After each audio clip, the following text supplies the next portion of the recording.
Bentrovati e buon anno. La casta padrona ci ha abituato alle menzogne più spudorate. Le solite facce di bronzo ci propinano slogan che poi regolarmente disattendono. Tutti i santi giorni assistiamo al festival delle parole in libertà. Gli esempi si sprecano.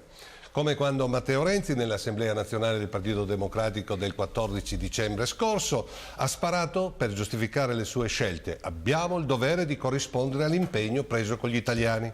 Ma è un'emerita sciocchezza, stupidaggine. Come ha fatto Matteo Nostro ad impegnarsi con gli elettori del PD se alle elezioni politiche del 2013 non era nemmeno candidato? Gli impegni con gli elettori del Partito Democratico li aveva presi Bersani, che era il segretario, e non mi pare, per fare un solo esempio, che ci fosse nel suo programma un'alleanza di ferro con il pregiudicato di Arcore, tanto da siglare il segretissimo patto del Nazareno con lui. A me pare che le scelte dell'attuale governo siano alquanto diverse dal programma presentato alle elezioni politiche del 2013 del Partito Democratico di Bersani, vedi l'abolizione dell'articolo 18. Ma nell'elenco non poteva mancare lui, Berlusconi, che a più riprese ha promesso: se vincerò le prossime elezioni politiche porterò la tassazione per tutti al 20%. Gli anziani avranno la dentiera gratis, anche la visita del veterinario, se hanno amici a quattro zampe, sarà gratis, come pure il cinema al pomeriggio e il treno durante la settimana. Insomma, roba da leccarsi i baffi.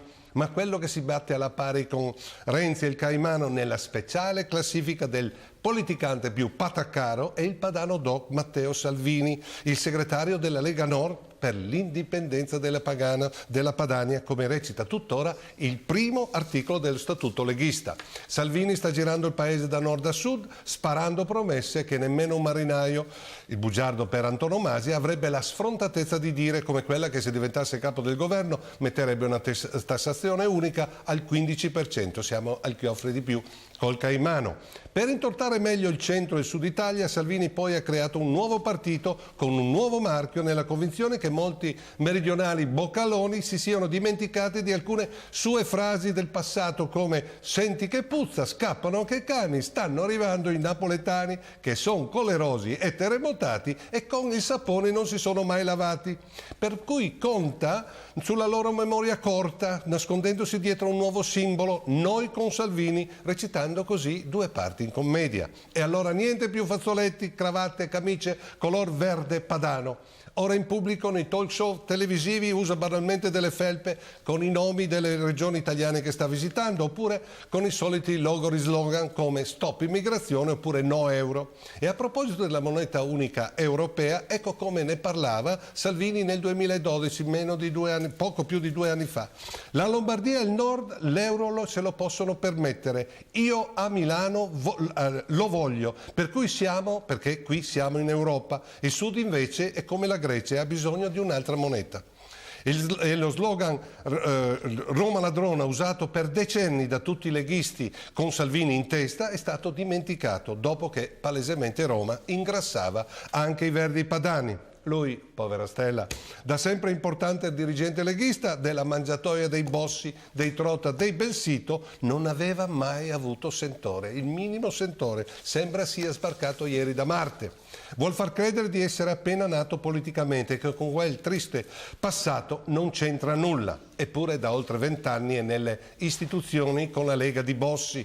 Nel 1993, appena ventenne, era già consigliere comunale a Milano, poi deputato a Roma, europarlamentare a Bruxelles e da dicembre del 2013 segretario della Lega Nord. Per cui, anche se giovane, non è sicuramente un politico di primo pelo. Anzi, Salvini è un politicante col pelo lungo sullo stomaco, che per raccattare voti non esita ad attaccare gli ultimi della scala sociale, come gli immigrati e gli zingari, ma che se c'è da salvare uno della casta padrona, la Lega di Salvini, esattamente come quella di Bossi, non si tira certo indietro, come l'esempio che avevo già ricordato in un'altra isola. Solo poche settimane fa il Senato ha respinto la richiesta della Procura di Trani di usare una decina di intercettazioni del senatore del Nuovo Centrodestra Azzolini, decisive per dimostrare la sua colpevolezza in un processo in cui è imputato per associazione a delinquere, abuso d'ufficio, truffa allo Stato e frode in pubbliche forniture. procedure per aver malversato 150 milioni di euro di soldi pubblici. Così i giudici di Trani non le potranno utilizzare grazie al voto contrario di Forza Italia, Nuovo Centrodestra di Alfano, ma anche coi voti determinanti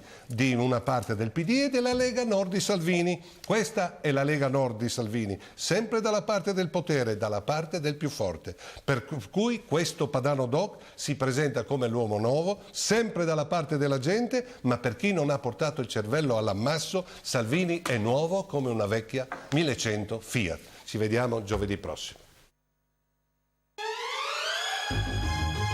Euro di soldi pubblici, così i giudici di Trani non le potranno utilizzare grazie al voto contrario di Forza Italia, Nuovo Centrodestra di Alfano, ma anche coi voti determinanti di una parte del PD e della Lega Nord di Salvini. Questa è la Lega Nord di Salvini, sempre dalla parte del potere, dalla parte del più forte. Per cui questo Padano Doc si presenta come l'uomo nuovo, sempre dalla parte della gente, ma per chi non ha portato il cervello all'ammasso, Salvini è nuovo come una vecchia 1100 Fiat. Ci vediamo giovedì prossimo.